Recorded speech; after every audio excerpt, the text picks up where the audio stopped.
dem ba tey 2020 ñuy wax 767 milliards dugg na ci mbënd mi kon jaadu na nag Sénégal yi ne sunu xaalis bi ñu def ci mbënd mi xaalis boobu bëgg nañu xam fi ñu ko def fan la.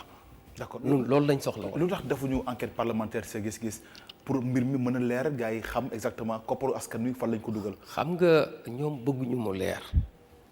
ndax man jàpp naa ne yàggaguma assemblée nationale ñetti at laa fa def waaye bi ma fa ñëwee léegi rek ma jox la loo xam ne da ngay xam nit ñi bëgguñu lu leer boo ñëwee tey jii 2012 président Abdoulaye Wade bi mu fiy jógee budget bu assemblée nationale daanañu ko wutal ay pàcc yoo xam ne dañ naan lii fii lay dugg lii fii lay dugg kii lii lay fayeeku lii fii la jëm lii fii la jëm depuis man ma ñëw assemblée nationale ba léegi gis naa ne loolu amul dañuy voté rek xaalis bi teg foofu président serré. amul contrôle non amul contrôle parce que li tax amul contrôle mooy am na benn commission boo xamante ne comptable et contrôle la commission boobu mës a daje man membre laa fa maag président commission bi ñoo taxaloo bureau mais commission boobu mës a daje kon nag nit ki su fekkee yow mi nga xam ne yaa jiitu nanguwuloo sangu mais kon mënoo digle ca ngaay ndax ñun ñoo war a contrôler suñ assemblée nationale ba pare door a contrôler état mais nan la ñuy contrôler état ci ñun suñ bopp ñun assemblée nationale règlement intérieur bi li mu wax 6 mois yu nekk commission bu dafa war a daje càmbar ñaata moo génn assemblée nationale ñaata moo dugg ñaata moo génn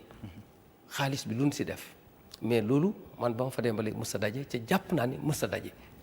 mais est-ce que tamit yéen def ngeen ay jéego pour ngeen daje wala ngeen fësal ne kat vraiment yéen commission bi dajewu leen te war ngeen a mën a daje parce que assemblée nationale tamit vraiment bu dee li ñuy wax dëgg la yéen tamit li ngeen di woote ci askan wi am na ngeen war a teewal askan wi. lépp mën a leer xam nga président boo xam ne bëggul dara leer majorité bi mu àndal bëgguñu dara leer mais day jafe bërki démb rek bi ñuy def conférence de presse maanaam réunion de bureau man rek maa fa ne woon bi ma amee lu ma laaj ndax man sama gis-gis mooy commission bi wërta yam ci ministre yi nga xamante ne ñoo nekk en fonction pour man commission bi dafa war a déglu ñi nga xam ne mas dañoo seere ndax inondation mënoo ko tudd ci tudd ñi fi jaaroon commencé ci Khadim Diop wàcc ci ndaw si Tambédou wàcc ci Pape Gorgui Ndong ak ñeneen ba ci Mansour Faye mais mënuñu d'accord nga jékki-jékki benn bis rek ñëw ne da ngay déglu mais kan ngay déglu ki nga xam ne 2019 la falu ki falu 2019 état continuité la mais am na ci loo xam ne mënu koo leeral ki ko mën a leeral dëgg-dëgg mooy dañu war a topp képp ku ci mas a jaar wala bépp entreprise wala société boo xam ne liggéey nga fa ñu gëstu la càmbar la xool yow ñaata maanaam lañ la fay la nga waxante woon ak état ndax def nga ko wala defoo ndax pompe yi nga xam ñi ngi koy jënd ñi ngi wax ne ñi ngi koy jënd li mu pompe yooyu est-ce que pompe yooyu jënd nañ ko est-ce que lu yewuñu ay pompe est-ce que pompe yi chiffres yi ñuy joxe est-ce que entreprise yi koy gagné est-ce que jënd nañ ko wala jënduñu parce que amul contrôle kon jàpp naa ne bari na loo xam ne waroon nañ koo xoolaat waaye gis nañ ne ñoom dafa mel ni bëgguñu dara leer. mais est-ce que loolu tam nekkul lu yomb bëgguñu mu dara leer yéen tam ngeen croiser les bras. waaw ngeen def benn action pour loolu mën a leer également. xam nga man dama lay jox rek li lay wane la bi ñu toogee ak léegi dara leerul bari na loo xamante ne man bind naa ci demande d'enquête parlementaire. ah bon comme lan comme par exemple ArcelorMittal def naa ci demande d'enquête parlementaire pour ñu déglu Aly Ngouille Ndiaye ci affaire u métal bi ndax maanaam jamono jooju 3000 milliards la ñu wax wala 2500 milliards bi ñu yóbboo leen tribunal arbitral de Paris Sénégal bi mu gagné loolu lañ ko war a fay état du Sénégal négocié waat ci turu ministre bi dem négocier indil ñu 75 milliards ndax assemblée nationale loolu lañ jot 75 milliards lañ jot. loo xamante ni dugg na ci gafak ak réew mi ñu ne ñun loolu dafa tuuti 2500 milliards loo négocier ak loo soxla xaalis ak loo yàkkamti waroo dem jël 75 milliards. ñu ne loolu nañ def demande d'enquête parlementaire pour leerlu loolu pour ñu xam dëgg-dëgg lan lañ jot est-ce que loolu lañ jot. defoon nañu itam demande d'enquête parlementaire ci li nga xamante ne mooy licence su pétrole yi ak gaz yi ba waroon a woo ki nga xamante ne mooy Ngor si Sall rakku président Macky Sall bi Ngor si Sall rek. Ngor si Sall nga koy non Ngor si Sall rek Alioune Sall Ngor si Sall ñu waroon koo woo déglu ko mais gis nañu ne bi ñu ko déposé président Niass daf koo jël rek teg ci tànkam maanaam amul tontu bañ ndax bi ñu ko ci interpellé réunion de bureau damaa xamal carrément ne am nañu droit def waaye bu ñëwee itam pour ñu ubbi pour ñu def ko activer ko ci moom la dépendre ak majorité bi ca ñoom duñ ko def teg fale bi nga xamante ni coow am na ci 29 milliards yi nga xam ne mooy yu Prodac yi Mame Mbaye Niang nun defoon na demande d'enquête parlementaire encore pour que loolu noonu ñu indi ko ñu woo ko assemblée nationale pour mu leeral ndax comme démissionné na ñëw wuy suñu assemblée nationale bu ñëwee mën a leeral mais ba tey dañuy jël rek ñu teg seen tànk ba ci li nga xamante ne mooy xaalis bi dugg biir assemblée nationale bari na yoo xamante ne def nañ ci ay demande d'enquête parlementaire mais à chaque fois ñu def ko ñoom bu ñëwee dañ koy jël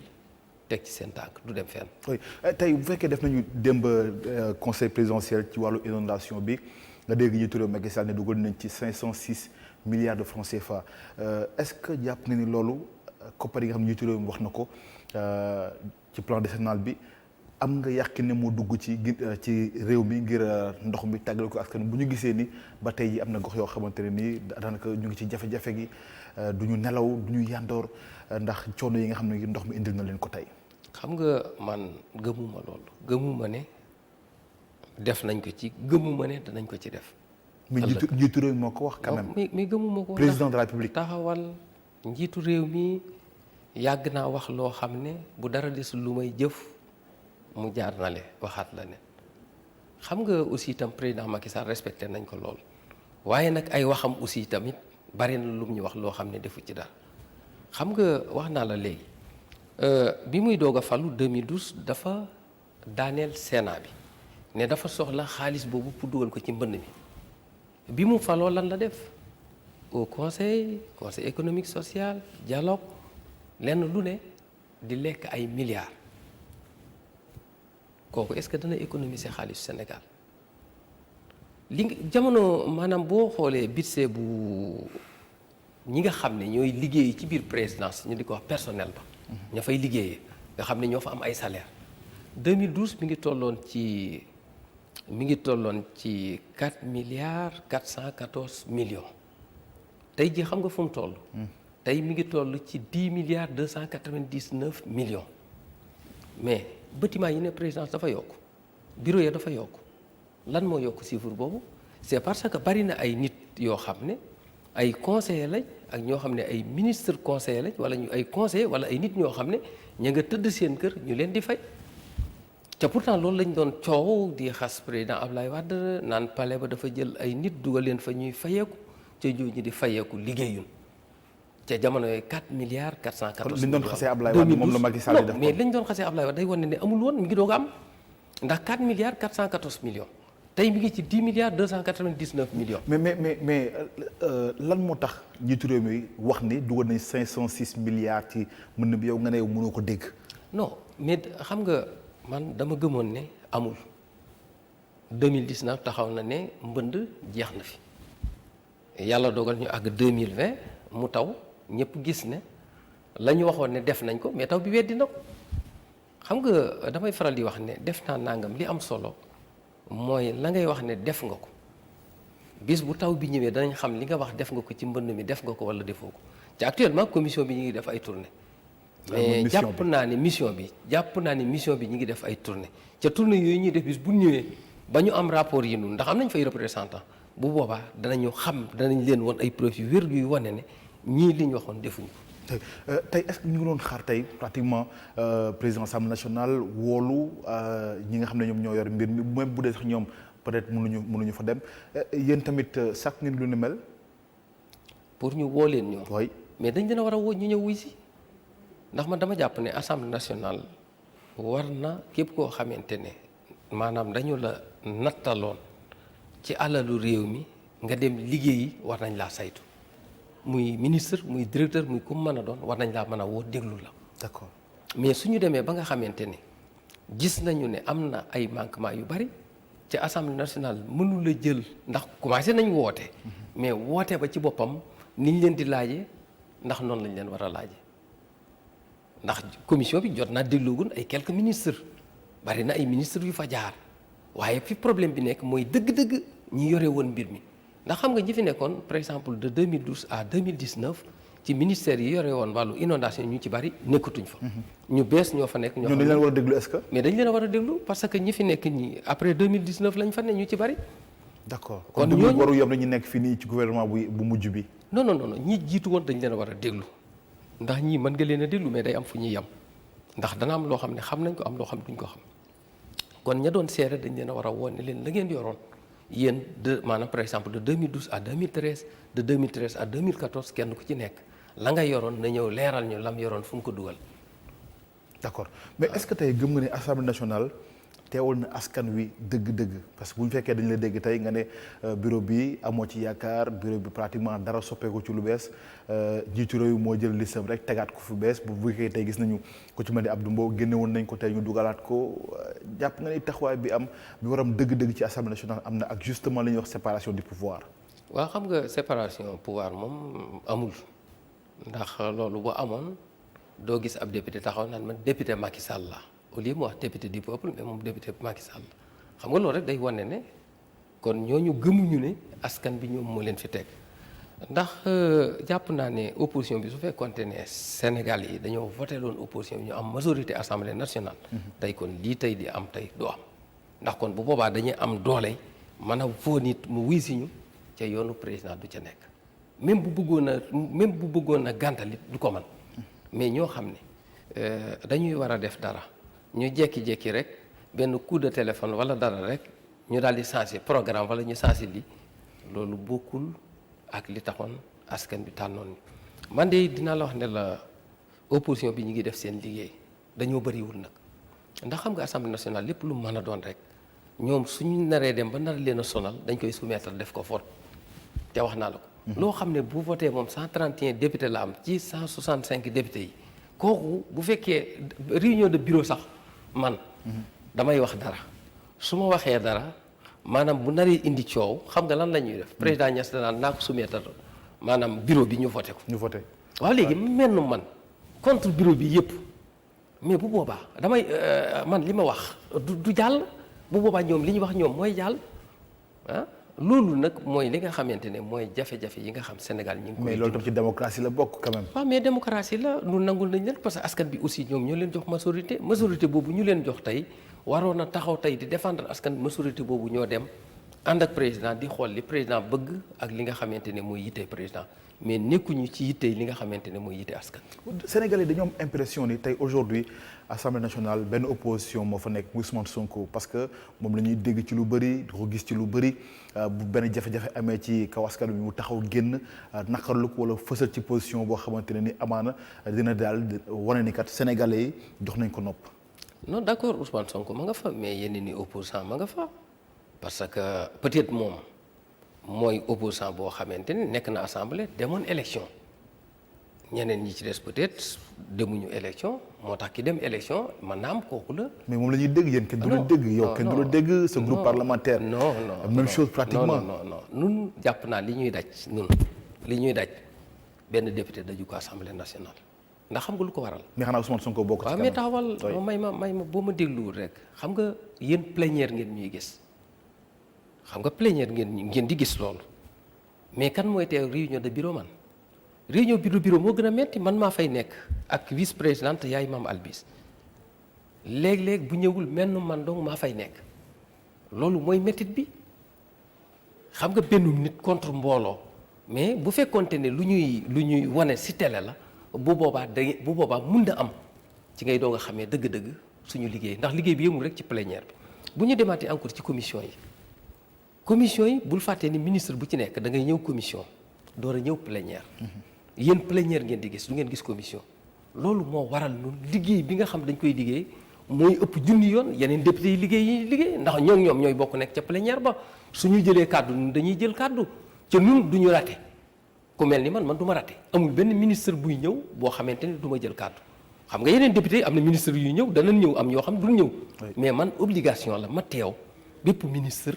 muy ca réunion de bureau muy ca conférence des présidents muy ca commission ba muy ci plénière bi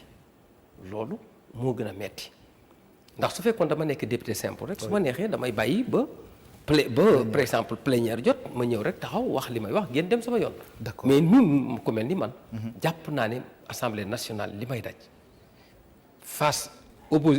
pouvoir bi nga xamante ne boo demee ñoom majorité lañ yor boo xamante ne majorité mécanique la man maa gën a mettile ndax foofu dama fay wéet ndax bu fekkee salle bi la danaa fi am ñu ma fi bokkal nekk. D'accord. mais bu fekkee fee la menn man rek lay. pourtant nag amoon nañu yaakaar ni ci bureau assemblée bu yees bi dinañu gis Ousmane Sonko bokk ci groupe parlementaire parce que ñu ngi junj ni PDS ak Pastef war nañ mën a ànd ci élection locale yu ñu dëgmal. non yooyu moom duñ ci wax ndax nekkagul actualité et aussi tamit wàllu groupe bi tamit. oui wax dëgg yàlla contacté wuñ ko moom it contacté wuñ xam naa dal ku mel ni Moustapha Mbaba Guirassy moom jotoon naa ko contacté ba ñu waxtaanee wax dëgg yàlla dugg si na moom ci groupe bi bokk ci groupe bi et aussi ñoo ngi doon doxit pour yeneen i député yi ci des. lu tax dox leen ci Ousmane Sonko. non xam nga. wala bokk leen trajectoire wala non déedéet non du dafa nekk non. une personne qui dérange. non du loolu mun na am peut-être instant bi nga xam ne ñi ngi gis Moustapha Guirassy mun na am moom gisuñ ko waaye bu ñu ko gisoon it danañ wax ak moom parce que ci opposition bi la nekk ñu nekk ci opposition bi ca jàpp naa ni ñun opposition bi dañoo war a bokk ndey bokk baay benn wujju lañ am bëgg ko fee jëlee muy président Macky Sall waaye ñun ci suñ bopp ñun duñu ay wujj parce que li wér ca wóor mooy ñun ñëpp benn bëgg-bëgg la ñu am fexe ba bu ñu àggee 2024 ñu jëlee fi président Macky Sall. Cheikh Mbacké Bara Dolly président groupe parlementaire Liberté Démocratie la ñu dalal ci émission Ndaari alors ñu waxtaanee kenn ci sa naataango yi Aliou Dembourou Sow dégg nga kàddu yi nga xamante ni yëkkati na ko jëm ci ñetteelu mandat bi en tant que député en tant que également teewal askan wi ci peccum ndaw réew mi sa naataango wax lu nu mel lan nga yaakaar ni tey moo ci waroon nekk ay procédure ci jëm ci kàddu yi nga xam ne jot na ko yëkkati tey ci Sénégal. xam nga man bi ma ko déggee wax dëgg yàlla. dama am gàcca en tant que nekk ab député mu nekk député man loolu rek dama am gàcca ndax Sénégal bii ñu ne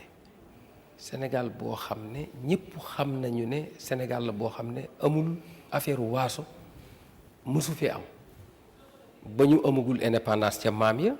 bi ñu amee indépendance ñëpp gis nañu ne président Léopold Sédar Senghor la ñu fal def ko président. mais xooluñu woon ban diine la bokk wala ban baaso la bokk président Abdou Diouf fal nañu ko mu nekk fi xooluñu ban baaso la wala ban diine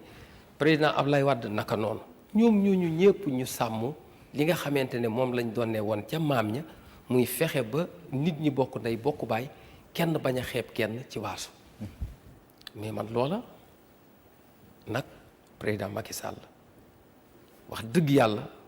gis naa ne bi mu faloog léegi yii mi ngi commencé di feeñ ndax am na xale bu jigéen bu ko fi masoon def génn saaga olof yépp mujjul fenn toujours yu mel nii mi ngi commencé di feeñ ca loolu baaxul ndax lii yi nga xamante ne député bii Demba wax na ko man jàpp naa ne assemblée nationale tey président Niass waroon na cee wax waaye dafa mel ni loo mën a wax lu mu garaaw su fekkee da ngaa tudd troisième mandat ma défendre ko ak loo wax lu mu garaaw ñoom mën nañ ko supporter su fekkente ne la nga wax garaawul waaye da nga ne troisième mandat daal du ko fi defee bu soobee yàlla rek bu subaa bu ñu xëyee rek commencé attaquer la fexe nuñ la génne seen parti ndax wax nga ko léegi bi nga xamante ne maître Moussa Diop wax na ci troisième mandat ba lañ def dàq ko waxul lu garaaw lu jar dàq ki nga xamante ne mooy Souri Kaba ba mu ca waxee dañ koo dàq kii bi mu waxee loo xamante ne taal na am réew ba pare wax troisième mandat bi di ko défendre pourtant déggoo ñu wax donte def nañ communiqué mais communiqué bi dañ koo yéex a def ndax dañoo bàyyi ba nga xamante ne askan bi xam nañ ne mer nañ ci wax ji ñuy door a génn di jéem a fay lakk fekk c'est trop tard. man jàngat ngeen ci en tant que opposition ci Sénégal. non li jàngat bi ñu ci am mooy ñaawlu ay waxam ñaawlu jëfam. et surtout par rapport au troisième mandat bi quand même. non troisième mandat buñ si waree wax danañ ci wax ndax li wér ci wóor mooy. Macky Sall def na ñaari mandat Sénégal yi nag ñu ngi toog di ko xaar xam nga jëm ci ab xeex di wax na ngay dóoree bokkul ci stratégie moom waxagul ñi ngi ne tekk di ko xaar xam nga ñiy wax ñëpp moom ku wax rek gis nañ moom ñu jox la dara ji yéegal ndax wax nga ko léegi Abdou Mbow mi nga xamante ne ñin dàq moo leen dàq moom tey lañ yéegal tey def ko wax nga ko léegi def ko premier vice-président pourtant boo xoolee ñi nga xamante ne ñoom ñooy théorie di wax naan troisième mandat nangam ñooñu toujours dañ leen di yéegal ñi képp ko wax maanaam troisième mandat mënul la ne ñu dàq la seen parti waaye ñun ñi ngi leen di xaar. ah bon ñi ngi leen di xaar rek non ñi ngi leen di xaar rek. xam nga en tout cas nee na day déglu conseil constitutionnel. non xam nga saa bu ñu fa yeggee. ma ne dégg nga juriste yëpp wax nañu ko. ma ne oui fii kenn du fi toog di xaar ay conseil constitutionnel dañoo doyal sëkk ci ay conseil constitutionnel ñoo xamante ne saa soo bindee jox leen ñu ne avis la rek wax la leen non am na yoo xamante ne peuple bi jàpp naa ne am na loo xam bis bu ñu ci àggee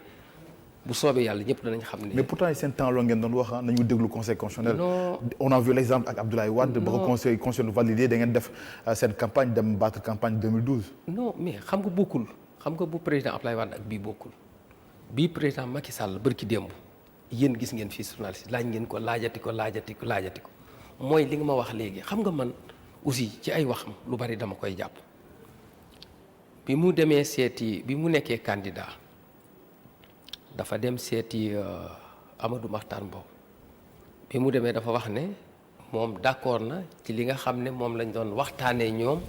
seen kuréel googu nga xam ne ñoo dajaloo woon di saytu ëllëg ku yor réew mi ni nga ko war a yoree. ba mu demee dafa signé. assises nationales yi. waaw dafa signé. bi mu signé moom ci boppam xaatim signé lan la def dafa wàññeeku waat bi mu faloo commencé naan damaa signé woon mais sous réserve damaa signé woon waaye signé bi bàyyi amoon na lu ma bàyyi woon. kon foofa rek la ñu waroon a commencé xam kii ñu amal problème kan la ñu dox tuuti Moustapha Cissé Lo mi génn ne Macky Sall 7 ans lay toog mu dal ci kawam ci kanam télé yépp maanaam xamal ko ne ko la ma waxoon loola laay def 5 ans laay toog bi mu dem Nioro ci benn meeting bu ma juumul maalaw mii la woon tey ne 7 ans lay toog maalaw mii tey nekk député yàpp naa moom la daal ne ko 7 ans ngay toog mais da koo tontu ci meeting bi xamal ko ne ko 5 ans laay toog la ma waxoon bi mu demee ba nga xamante ne 5 ans yaa ngi bëgg a jot mu bëgg caa génn dafa daal di commencé indiwaat ay affaire conseil constitutionnel ak yeneen yu mel noonu mu defoon nag ba génn ca loola toog 7 ans bi mu toogee 7 ans dem élection gagné donte gagné ba leerul ndax fexe na ba ñi nga xam ne ñoo ko waroon a gagné mu fexe ba bokkuñu ci élection yi. ah bon. ah waaw ñëpp leer na ñëpp ne Karim Wade bu bokkoon ci élection yi du doy loolu moom leer na Sénégalais yi. loolu moom xam nañ ko ah bu bokkoon du doy. moo la gën a xam ne kon mu dem deuxième tour. waa PDS ñu wax loolu rek. non bu bokkoon mu dem deuxième tour loolu moom leer na ko moom leer na ko mu fexe ba Karim Wade bokkul mu dem ci élection yi avant muy dem ci élection président Wade xamaloon na opposition bi ne leen kii yéen a ngi dem ak moom ay élection mais sàcc na leen bu yàgg parce que processus électoral bi saytu bi ñu ko waroon a saytu xool ko xooluñ ko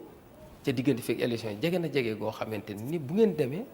maanaam préparé na boppam ba nga xamante ne bu ngeen demee da leen di sàcc gagné leen mais booba opposition bi it ñi fi des dem ak moom élection bi ñu demee ak moom élection gis nga li am premier tour loolu xam nañ ne premier tour yombatul Sénégal à président man cee fal. samp troisième mandat fii ci Sénégal ak lii nii lan la jaral waa parti démocratique sénégalais. noonu la mu ñu jaral bis buñ ci àggee danañ ko wane ba mat sëkk duñ waxagul lam ñu jaral. lam ñu jaral du dañ koy wax dañ koy jëf buñ ci àggee ca war koo jëf danañ ko jëf ba ñëpp xam ne nun lii la. wala waa PDS ñoom amuñu ci yàq amuñu ci def amuñu defar comme ni ñu ko. bëggee woon nare woon a def. ci 2012. non nun parti la ñu yor. lépp lu ñuy wax wala ñu di ko décider dañ koy waxtaanee ci suñu parti bis buñ ci àggee suñu parti dana dajee danañu waxtaan suñ taxawaay si askan yëpp danañ ko gis parce que am na loo xam duñ ko seetaan. duñ ko seetaan. non sami mais mu ngi dem de. non mi ngi dem yàggagul 2024 des na. lépp dina leer. lépp dana leer. ñu jógee ci lu yàggul dara ci Magal Touba 2020. nga nekk député département Mbacké nekk également Serigne Touba ban ñàngat ngay def ci màggal gi ak tolluwaayam foofu nga xamante ne nii pratiquement mbooloo bu takku dajaloon nañ fa comme ni ko waxee sànq ak respect des mesures barrières. xam nga toujours damay wax ne Touba toujours dafay wone day jàngale day wone toujours loo xamante ne ndax xam nga boo fàttali ko jamono yi nga xamante ne jumaa yi yu bari ñu ngi tëj julleetuñu jumaa yi Touba dañoo continuer woon di julli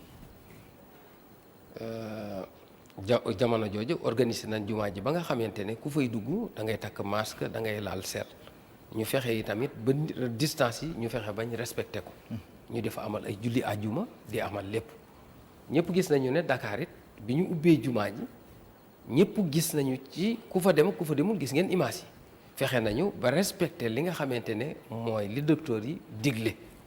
ci jumaa ji loolu yi tamit bi màggal gi jubsee yi tamit sëñ bi la mu waxoon taalibe yi bi ñu ñëwee ci loolu la ñu sukkandiku def li sëñ bi bëgg li sëñ bi bëgg mooy fexe ba respecté li nga xam ne moom la kër docteur wax mooy fexe ba booy dugg si jumaa ñëpp gis nañu jumaa ji nit ñi amoon na distance bi mais amoon na masque yi mais amoon na sel bi kon loolu dafay wane ne moo ñu jox tey résultat bii tey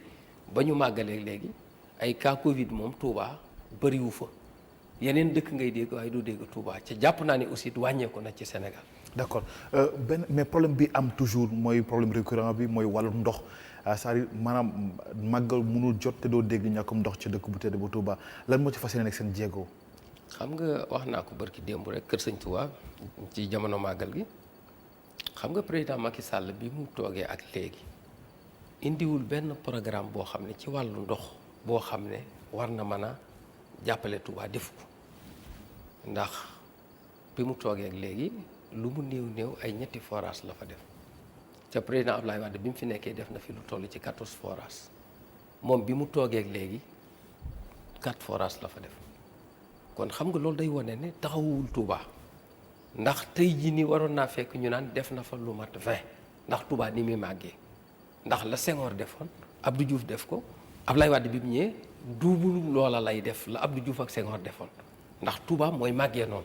kon tey jii moom bi mu ñëwee li Abdoulaye Wade defoon 14 lu mu néew tey waroon naa toll ci ay 20 wala yooyu mu def ko fa mais dañu gis ne bi mu ñëwee léegi defu fa lu am njariñ ci wàllu ndox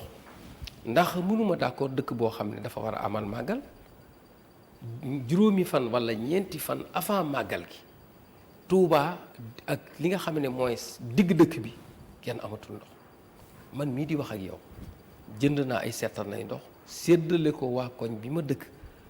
ñaan naa ay sapeur pompier ñu indi fa ay camion lu ne def naa ko pour que maanaam nit ñi am luñ naan ca loo indi du doy ndax nit ñi dañ koy njëkkante ma jàpp ne yooyu yëpp nag damay daal di jàpp ne rek lam ñu Mansour Faye waxoon bi mu yoree wàllu ndox mi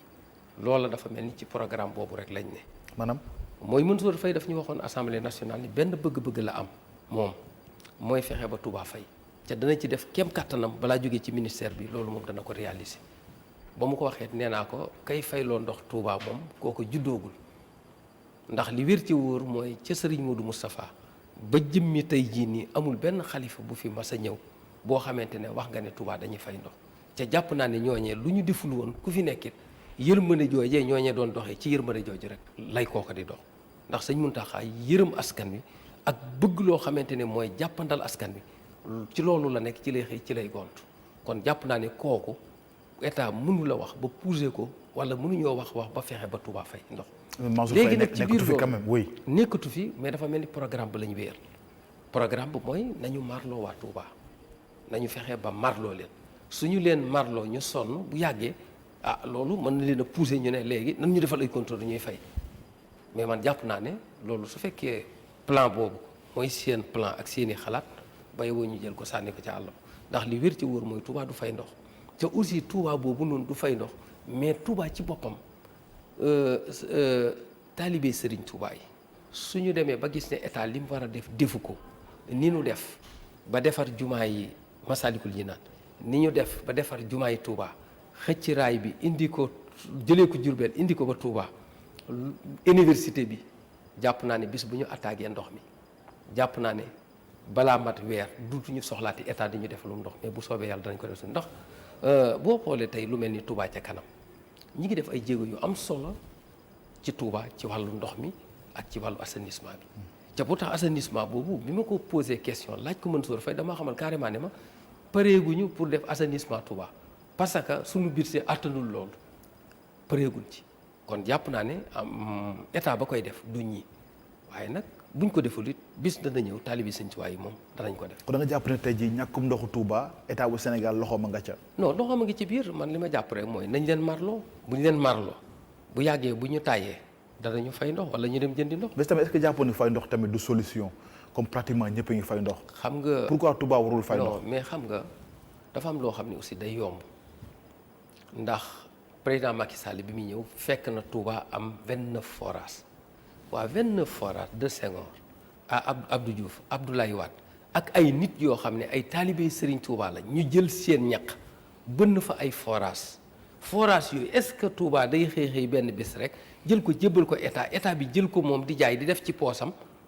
di ko jaay askanu Touba di leen sonal non loolu Touba du mas a nangu loolu ndax li tax duñ ko nangu mooy forage ya président Macky Sall mi bëgg moom gouvernement am ñu fayee ko waa Touba moom defu fa dara foo deful dara nag boo bëggee fayeeku ñi man jàpp naa ñooñu duñ mas a nangu ndax li ko war defu ko fa li mu bëgg daal mooy la ma fa fekkoon naa fexe ba récupérer forage yooyu 29 forage yooyu seere ko di leen jaayaat ndox mi loolu nag dama jàpp ne du xalaat moo tax ñun xalaat boobu ba ñu ko waxee rek ñun ñu teel a jóg assemblée nationale xamal leen ne leen li ngeen bëgg duñ si mas a d'accord duñ ko mas a voté duñ si mas a ànd ndax ba ngeen toogee léegi defu leen fa dara nit ki nag doo ñëw defal ko ñeenti forage fekkoon fa ñaar fukki forage ak juróom-ñeent nga ne ko sama ñeenti forage ak sa ñaar fukki ak juróom-ñeent dama koy jël boole ko jël ndox mi di la ko jaayaat bu amee fu la day taxaw bañ na la du ma. d'accord dafa mel ni kon jafe-jafe yemul rek ci wàllu ndox mi mais également mbënd mi mu ngi ci ak wàllu ñàkku kaaraange gi yow député nga ci assemblée nationale ñàkku ne askan wi yóbbanti nañu la par rapport ak loolu. ngir saafara bu yaatu am ci. waaw xam nga boo ñëwee wax naa la ko Touba bu demee ba tey ñëpp d'accord nañ ne Touba mooy deuxième ville du Sénégal ci wàllu rëyaay tey jii ñi amul benn assainissement boo xam ne def nañ ko ci Touba lu may assainissement yoo xamante ne ay tuyaux lay doon pour ndoxu taw yi. waaye tey jii boo duggee ci kër yi kër bu nekk fosse lay am fosse septique mais mënul am defuñ fa assainissement te boo xoolee Touba dëkk bu yomboon a defar lool la ndax boo xoolee Touba mbedd yi natt bi ni ñu nattee Touba lotissé ko maanaam dañ koo nattin wu rafet woo xamante ne am na ay mbedd yu rëy mbedd yoo xam ne ay 20 mètres ay mbedd yoo xam ne 30 mètres ay mbedd yoo xam ne maanaam ab 60 la am na sax ndax corniche bi wër Touba 60 la 60 mètres boo xoolee yooyu yëpp nga càmbar ko yomboon na ci état pour mu def assainissement ndax fi mu doon jafe mooy bu fekkoonte ne dañu ñëw rek Touba fàkk rek dëkk nga xam ne amul maanaam lotissé wuñ ko defuñ ko def mais ñëpp xam nañ ne lotissement Touba moom kenn mënu koo lii ci lotissement ndax mbedd yi fi mu war a jaar na ko fa amul kër yoo xam dañuy baare ay mbedd wala nga naan mbedd mi oto xaju fii wala nangam amul mbedd mi gën a tuuti ci Touba mbeddum 10 mètres la boo xoolee mooy mbedd mi gën a rëy ci Dakar kon jàpp naa ne dëkk boobu préparé nañ ko préparation boo xam ne def assainissement yomboon na pour état mais nag gis naa ne état defu fa li war a def. d'accord lu jëm nag ci famille yi nga xam ñoo nekk foofee ca Terme Sud di ay militaires ñu jëlee leen fa 79 famille lañu gi ak taxawaay bi nga xamante ne am na ci dégg nga tey général Mansour Seck la mu ci daal di wax ñu bañ a politiquer mbir yi est-ce que jàpp ni loolu opposition bi surtout da ko politiquer ba bëgg jaxase askan wi ak ñi nga xamante ne ni ñoom ñooy état bu Sénégal. mais lan mooy jaxase askan ak lan mooy jël mbir politiser ko xam nga ñaar yooyu. dégg naa mu di ko wax tey mais jàpp naa ne wolof dafay faral di wax ne ku dee ca maanaam ku jur ca jaba maanaam ku dee ca jaba yaa tàggee sa bopp état li mu war a def defu ko opposition bi ay nit ñoo ci ne nun dem nañ fa seeti leen waxtaan ak ñoom massawu leen mais nun ay sénégalais la ñoom ñuy ay sénégalais même buñ politique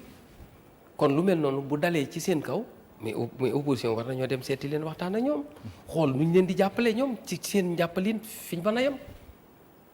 mais waruñu toog rek fàtte seeni loxo ndax nag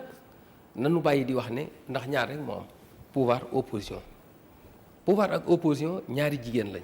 yoo xamante ne dañuy sëy seen jëkkër mi ngi tudd Sénégal Macky Sall tey moo aaye togg na ñaareelu ayam mi ngi bëgg a jeex su jeexalee dafa war a fégal bu fégalee opposition bi ñooy ñëw muy wujjëm ay wujjëm ñooy ñëw togg si moom mu dem moom fégal dem toogi xaariwaat ayam ñëwaat kon jàpp naa ne nañuy bàyyi xel ci ne ñoom fu ñu dem opposition dafa war a dem ndax ñoom fu ñu dem bu ñu fa jógee ëllëg opposition ñoo fa war a toog. ban nan nga jàngatee tey coow li ak nu mu demee lépp foofu ci terme sud ci Wakam. non ni ñu ko jàngatee mooy méttit ndax métti na ci ñi nga xamante ni ñoo fa newoon vraiment métti na état du Sénégal war na dem mu taxawu ñooñu ndax lim leen taxawoo dafa tuuti war na gën a mën a làmbat poosam gën a xoolaat nu mu leen jàppalee ndax métti na ndax ña fa nekk ay sénégalais lañ yoo xam ne dañoo liggéeyal Sénégal ba dem ba yàlla dogal ñu ci bari mënatuñ kon war nañoo xoolaat seen situation mais waruñu leen a seetaan rek bàyyi leen noonu rafetlu wuñ ko daal. d'accord génn nañ ci élection présidentielle yi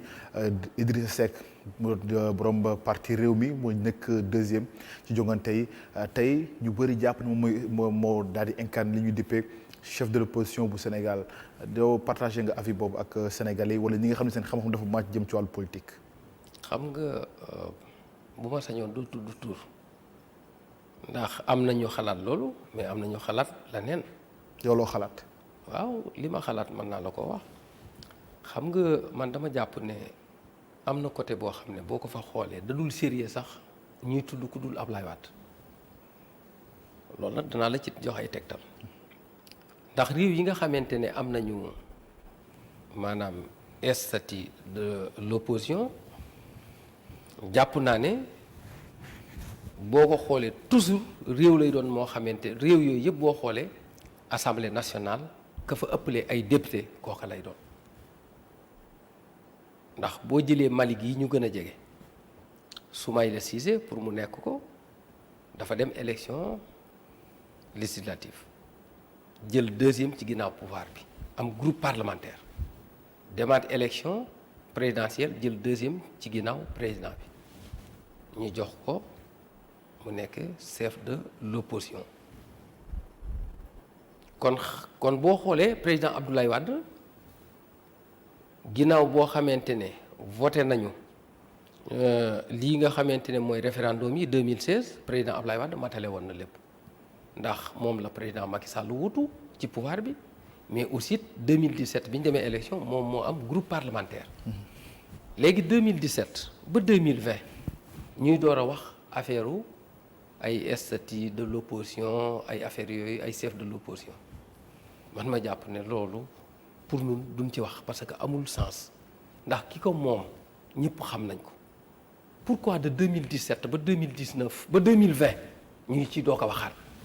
kon est-ce que loolu jar na discuter est-ce que jar na wax. ah mais nag est-ce que jubluwuñ ci war nañu am chef de l'opposition quand même. mais taxawal tuuti ma leeral. oui mais est-ce que loolu parce que statut chef de l'opposition ñëpp xam nañ ne pour mu génn assemblée nationale c'est que fa am ay député Ablaye Wade lu moo fa am groupe ndax mën naa la joxaat beneen kii rek beneen loo xam ne pour nga xam nga ñi ngi def dialogue wax nga ko léegi. oui mais bu ñu defee dialogue ba pare lan la ñuy def fu ñu koy indi assemblée nationale bu ñu ko joxee président fan la koy indi suñ ko bëggee dogal assemblée nationale bu ñëwee léegi président Ablaye Wade nit ñi bu leen ko voté ñun voté wuñ ko bu boobaa lan la ñuy wax l'opposition bañ nañu voté wuñ ko kon bu boobaa ña doon dialogué léegi ñoom luñ dialogué parce que boo xoolee dialogué nii rek la ci kaw mais dëgg-dëgg fa ñu koy dogalee opposition ba fa nekk que leen yilif kooku mooy chef de l'opposition. loolu nga ndax yow da lay leer ne non taxawatu rek da lay leer ne man su ma amee ku may waxal wala ku may defal compte rendu Ablaye Wade la mais du ma def ak keneen léegi kon nan lay mën a sottee ci dialogue mënul la départ fenn mënul la am lu may assemblée nationale. mais dégg nga ñëpp ak borom xam-xam yi nee nañu régime présidentiel la ñu nekk te régime présidentiel ki ñëw deuxième ci élection présidentielle moo nekk chef de l'opposition quand même. mais nag teeyal régime présidentiel bu ànd ak régime législatif. oui semi-présidentiel noo taxawal parce que kon nañu sensiwaat suñ constitution sensiwaat lu bëree bëri ci liñ bind ci maanaam sartu ndeyu réew mi ndax li ko waral mooy tey jii nii ba ñuy am premier ministre tey président bu démissionné woon wala mu am empêchement premier ministre du ko wutu président assemblée moo koy wutu kon bu ñu bëggee wax ne nekkuñu régime parlementaire kon war nañoo xoolaat suñu texte yi ñuy tënk ab député moo koy wutu ku dul député du ko wutu xoolaat leen bu baax li ñuy wax ndax gis naa sax ay borom xam-xam di ci coow di wax mais nañuy xoolaat li ñuy wax kon war na noo xoolaat lu bari ñu xoolaat ko. kon da nga jàpp ne noo taxawatu dafa ci am un peu xeex waa PDS. non tey boo xoolee ba tey. ci statut chef de l'opposition bi. non ñun nekkuñu ci ay parce que intéressé wuñu xam nga fii ñu toll ay ak jamono ju metti jéeg yooyu intéressé wuñu mais da nga ma ci laaj danaa ci wax li ci sama xalaat ndax wax naa la ko léegi nee naa la tey Macky Sall bu amoon empêchement ministre am yii lu ñu am doole nekk ci wetam kenn du ko ci wuutu. ku koy wuutu assemblée lay jógee ab député lay doon kon nañu bàyyi naan nekkuñu régime parlementaire régime présidentiel lañ nekk ak yooyu kon kay bu boobaa président bi bu amatee empêchement dañ wut keneen ku ko wuutee faneen ku lu dul assemblée. d'accord su fekkente ne waa assemblée nationale maanaam ñoom mënuñu nekk chef de l'opposition waruñoo war a mën a wuutu président bi. alors bëgg nañu ñëw tuuti ci lu jëm ci Touba yow yaa ngi nekk ci liste départementale bu Mbacké fa nga nekk jiite ko fa nga nekkee député ci peñum ndaw réew ma alors tey jii nii askanu Mbacké moo nekk seen soxla te ñu war ci taxaw dëgg bu ñu sukkandikoo ci xam seen kaddu nga teewal leen ci pencum ndaw réew mi. waaw xam nga foofu danaa fi profité sant waa département Mbacké su ma ko tuddee rek tudd naa Touba gi nga xam ne fa laa dëkk. ndax man toujours damay faral di wax ne man population Touba ak Mbacké ak département Mbacké ñoo ma indi assemblée nationale ndax dara gënu la metti ñu def la tête de liste département Mbacké nga def sa campagne ba bisu élection yi ñu xëy maanaam rek yabal lu doonoon ay camion police ñu ñëw rek jékki-jékki rek jàpp la yóbbu la commissariat dugal la ci bureau commissaire ba tëj la foofa teg fa ay policiers nangu say téléphone ne la doo voté ji doo xam lu xew ci biir. dañ la kidnappé woon. waaw kidnappé ma foofu rek bàyyi ma fa ba ñu ma fa bàyyee ñu dem ba élection yi am ay bureau de vote yu yàqu. ñu ne man maa ko yàq man ma jàpp ne xanaa lu nit gàtt xel bureau yoo xam ne 2012 man gagné naa bureau donte 2012 man investiroon nañ ma département Mbacké donte jiituwuma mais bokkoon naa ci liste département bi ñin fi investiroon mais bureau Darou Khoudoss dama koo gagné avec 65%. ñu dem élection locale ma gagné bureau yi ak 75%. ñu dem référendum ma gagné ko 82% non ñu dem législative 2017 yooyu bureau de vote danaa ko yàq kan moo am intention yàq ko ki fa am 18% dernière ci référendum yi moo war a yàq wala ki am 82% ki doon battre campagne non am 82% kooku moom moo war a yàq bureau de vote yi wala ki am 18%. ñu jël lépp yan ko ci sama kaw ak ñi ma àndaloon sëñ Assane Mbacké ak Cheikh Abdou ne nun ñoo yàq bureau de vote yi kidnappé ma voté wu ma waaye askanu Touba ak Mbacké am fu la génn dem voté ji défend ba pare taxaw ci bureau de vote yi saytu bureau de vote yi nga xamante ni man bi ma yëg ne gagné na bi ma xëyee suba laa yëg ne gagné na ndax bàyyiwuñ ma déglu rajo du ma téléphoné du ma xam lu nekk si bitti ñu bàyyi ma foofu laa fanaan bi ma xëyee suba it yemuñu foofu dañoo jël maanaam waa dig yabal leen fa fukki fan yoo xam ne saa su ma xëyee commissariat laay yendu ba ngoon jot ñu may laaj di ma laaj ba mujj ñu yóbbu ñu tribunal bi ñu demee tribunal taxawal ñu procureur bi nii ëmb lu ma leen di toppee parce que defuñu dara ma jàpp ne loolu boo xoolee maanaam dara gënu la metti loolu waaye nag fekkoon na boobu suñu borom tuddoon na ne man ak ñi ma àndaloon ñoo war a ñëw assemblée nationale. tuddoon na ne itam bis dana ñëw danaa nekk président groupe parlementaire. d'accord est-ce que candidat nga ci mairie bu Touba. non xam nga mairie bu Touba du lu ñuy voté su fekkoon lu ñuy voté la maanaam nga xam dañ koy voté kon nekkoon naa maire Touba 2014. ndax bul fàtte ni 2014 département Mbacké man ak ñi ma àndaloon ñoo gagné département Mbacké. mais mairie Touba dafa am nu muy doxee ni muy doxee mooy xalifa bi mooy tànn liste bi ca bu ko tànnee ba pare. ki nekk ci pouvoir opposition ñëpp lay jël boole ci dugal ko ci liste bi nga xam ne mooy listu pouvoir bi yow nag bu la neexee ku nekk opposition ku mu neex it mën ngaa bañ a bokk waaye ku nekk opposition bu la neexee sëñ bi mën na laa dugal ca liste ba ndax listu Touba la liste boobu it du am contre maanaam liste ba moo fay ne ak bulletin blanc. kon tey mënuñu xaar tey nga nekk maire Touba. non maire Touba sëñ bi nee naa la maire Touba sëñ bi moo koy tànn. oui je sais. ndax xam nga li tax sëñ bi moo koy tànn. man jàpp naa ne du ma ko ne ndax li tax du ma ko ne benn man du ma dugg ci liste boo xamee ne liste APR la ndax su ma duggoon tey ci liste boobu noonu dem wax sëñ bi pour mu jël mu dugg bokk ci conseil bu boobaa man mënuma ñëw fii xam nga baax ni ma la sama tur nekk fii ci liste bi muy liste APR ma wàññeekuwaat di battre campagne sama tur jiitewaat liste PDS xam nga loolu aussi day naqari. kon Touba pouvoir bi la àndal. ah non Touba àndul ak pouvoir bi noonu la mas di doxee maanaam loolu respect la boo xamante ne parti politique yëpp dañ koo jox Touba Touba benn liste la amul contre. waaw mais mooy liste pouvoir bi. waaw non toujours ci liste pouvoir bi lay doon bi ñu fi nekkee nun ci PDS lañ ko daan def bi nu fi jógee itam ci liste APR lañ koy def. alors mooy liste pouvoir bi quand même. waaw mooy liste pouvoir bi noonu lay demee su ko defee nag opposition bi aussi dañu jox cër sëñ bi moo tax kenn du fa présenter liste mën nga fa présenter liste conseil départemental mais wala liste ca jamono njëkkee conseil régional mais nag doo présenter liste commune yeneen commune yëpp nag mën nga faa présenter liste waaye commune Touba moom benn liste lay doon sëñ bee koy tànn bu ko tànnee ba pare dugal ko ci liste maanaam bulletin pouvoir bi. ñu jeexalee sa parti démocratique sénégalais fa nga bokk ci lu ngeen ne. waaw ñoo ngi liggéey ñoo ngi organisé wu. tey moom dafa mel ni bës bi Ousmane Sonko doog a nangu ci yéen ak ñoom Barthélémy Dias ak ñooñu. non man nag bu ma sañoon. tey defatu leen bës daal déggatuñ leen ci lenn. non man bu ma sañoon doo tudd ñi nga xam ne dañoo bokk ak ñoom opposition parce que ñooñu duñ suñuy wujj xam nga ñun suñ benn wujj lañ am président Macky Sall la. ca jàpp naa ne ñun ñi ngi liggéey ca yàggatul dara danañu commencé sunu njaayum carte danañu commencé organiser waat suñu parti. yàggatul dara bu soobee yàlla Karim Wade dana ñëw incha allah bu ñëwee da ngeen xam kan moo yor bës bi. Karim Wade dina ñëw Sénégal. non dana ñëw bis bu ñëwee. loolu moom sëñ bi xam naa ni. da ngay dugg xew ñam ko man du ma ci sonn. bis bu Karim Wade ñëwee bu boobaa danañ xam kan la ak kan la waaye daal di wér ci wóor mooy yàggatul bu soobee yàlla. kañ nga gëj a dégg maître Abdoulaye Wade. maître Abdoulaye Wade tey rek. tey waaw tey nii rek. ci lu mu nekk. mi ngi si jàmm mi ngi sant yàlla bu baax a baax. maanaam léegi rek boori 20 heures rek jot naa ko téléphone.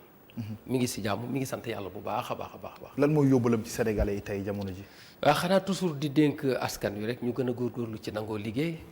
ñu gën a góorgóorlu aussi ci gën a gëm seen bopp xam ne Sénégal ñoo koy defaral seen bopp. waaye du ab tubaab muy jógee ci àll ba di leen ko defaral comme ni mu daan gëmloo Sénégal yi mooy baatam yooyu mu daan wax liggéey rek liggéey waaw. est-ce que tey jàpp ne tey parti démocratique sénégalais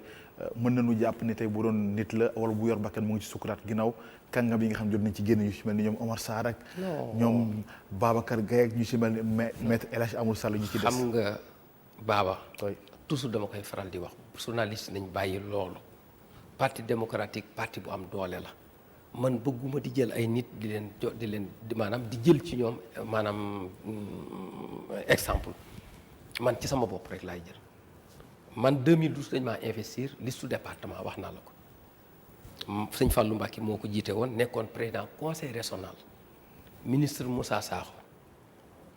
député Aïda Gaye Adji Seck ak man mii ñoo nekkoon ci liste département Mbacké 2012 ñu dem élection 2012 pouvoir bi raw ñu booba la Macky Sall door a falu gagné nañ Touba mais dañoo perte yeneen dëkk yëpp pouvoir bi rawee ñu 1000 voix moo tax 2012 man ñëwuma assemblée ñu dem 2014 PDS dong dem élection Fallou Mbacké jiite majoritaire ma jiite proportionnel ñu dem élection gagné département bi Fallou nekk président conseil départemental ma nekk premier vice président ministre Moussa Sakho nekk deuxième vice président ñu dem élection ñu demaat élection 2017 Fallou Mbacké dem beri listam Moussa Sakho dem APR Aïda Gaye dem Adji Seck dem kon xam nga ñi ma àndaloon 2012 ñu investir ñu mel man maa fa des ma jiite liste bi. ànd ak i jàmbaar ñu jàmbaare ñu gore muy ñu nekkoon ci liste bi ak ñi ñu doon jàppale. ñu dem élection gëm suñu bopp mais pourtant bi ñu demee élection dañoo gagné département Mbacké kon su fekkoonte ne par ay nit la ndax jamono jooja yàlla na ko yàlla yërëm Iba Guèye génn na dem yoonam ah ña fa nekkoon ay directeur wala ñu nekkoon ay ministre wala ñu nekkoon lu mënoon a doon ca jamono jooja ñoom ñëpp bàyyi nañ PDS dem ca pourtant teewul bi ñu demee élection damaa gagné. nekk député tey ñëw assemblée nationale. d'accord kon su fekkoonte ne dañuy wax ay nit man bi fi président Wade di ne man nekkuma woon sax conseiller municipal wala conseiller régional nekkuma ko woon pourtant ña nekkoon ay directeur nekkoon ay ministre wala ñu nekkoon ay député wala lu mën a doon pourtant ñëpp a dem te pourtant man bi ma demee élection man damaa gañ. te yaa ngi ko des ba tey. waaw loolu rek day wone ne ay nit mun nañu dem. d'accord mais militant yu PDS moo neexul a yóbbu. ba tey yéen a ngi ci des laaj bi mujj mooy est-ce que tey partagé nga avis ak ñiy wax naan tey jafe-jafe yu parti démocratique sénégalais nekk tey Karim Wade moo ko teg. non loolu ay wax ju yàqu la parce que man dama jàpp ne bari na ñoo xamante ne li ñuy wax bu ñu koy wax ñoom lañ ko waroon a wax Karim Wade deful dara Karim Wade nit la koo xamante ne ku am respect la ci nit la koo xamante ne ku fonk nit la koo xamante ne am na yëg-yëg ci doomu aadama. amee yëpp jàpp nañu tey moo yàq seen parti bi ah. waaw mais xam nga actuellement suñu parti ki ko yor président Abdoulaye Wade la Karim Wade nag suñu candidat la. bis bu ñibbisee fii bu ñëwee ñu tabaat ko defaat ko suñu candidat. est-ce que du repousse sax peut-être teg ay nitam wala yow nitu Karim Wade yi nga bokk. non man nitu Karim Wade la nitu Abdoulaye Wade la ndax man kër gi ma bokk muy président Abdoulaye Wade man ku ma xam ne. man dama bokk ci parti bi ndax nekkuma koo xamante ne par exemple sama baay bul fàtte ne sama baay ak Abdoulaye Wade ñoo daan ànd ca ba muy metti bi muy metti sax ñu nekk opposition man sama baay député la woon nekkoon vice président assemblée nationale bi ñu ñëwee ci pouvoir bi nekk na député nekk vice président assemblée nationale nekk sénateur ba bi Abdoulaye Wade maanaam ñàkkee pouvoir bi moom ci la defee retraite politique am ci jamono jooju man ci laa jëlee parti bi yëkkati ko téye ko kon man Abdoulaye Wade jàppeeguma comme ab militant mais dafa jàppee comme doomam. gërëm bu baax a baax Serigne Cheikh Mbacké Bara Dolly ma fàttali ni yaa jiite groupe parlementaire liberté et démocratie ci pencum ndaw réew ma amoon nañ mbégte dalal bu baax ci plateau Ndari waxtaan ak yow ci tolluwaay Sénégal jërëjëf ñu bàyyi la nga joxe kàddu gu mu jóge ci gàttal. waaw maa ngi sant Serigne Touba bu wér di sant Serigne Mountakha di sant sunu waajur Serigne Bara Dolly Mbacké di ko ñaanal yàlla may ko ak wér ak gudd fan di ñaanal Serigne Mountakha itam naal yëpp ci yoon wi mu àggale ko di ñaanal aussi président Abdoulaye Wade mu gudd fan yàgg fi yàgg ñëw gunge di ñaanit suñu candidat suñu xarit suñu frère Karim Wade ñibbisi ci jàmm 2024 ñu def ko président de la République mu wuutu président Macky Sall defar Sénégal ba yaakaar yi nga xam ne Sénégal amoon nañu ko yàgg koo am yaakaar jooju Karim man ko àggale loolu la ñuy ñaan ñoo ngi siyaare képp koo xamante ne yaa ngi seetaan télé bi di jégalu su fekkee wax nañ kàddu goo xamante ne am na ku mu naqari ñoo ngi koy jégalu xam ne doomu aadama moom matul wasalaamaaleykum wa rahmatullahi wa barakaatu. di ko gërëm bu baax a baax Serigne Cheikh Mbacké Bara Dolly mu nekkoon sunu gan seen émission Ndari ci ITV gërëm nañu leen mbokk yi gërëm ñëpp ñi nga xam ne ñoo jàpp ci émission ba lépp yemb incha allah rabbi beneen alarba bu ci yàlla dañu ànd ceeg Aïssata Diathie Fall jërë ngeen jëf mbokk yi ñu fanaan ci jàmm ngeen wuy di ànd ak sunuy programme ci ITV ndax mbiri ngi ci jërë ngeen jëf.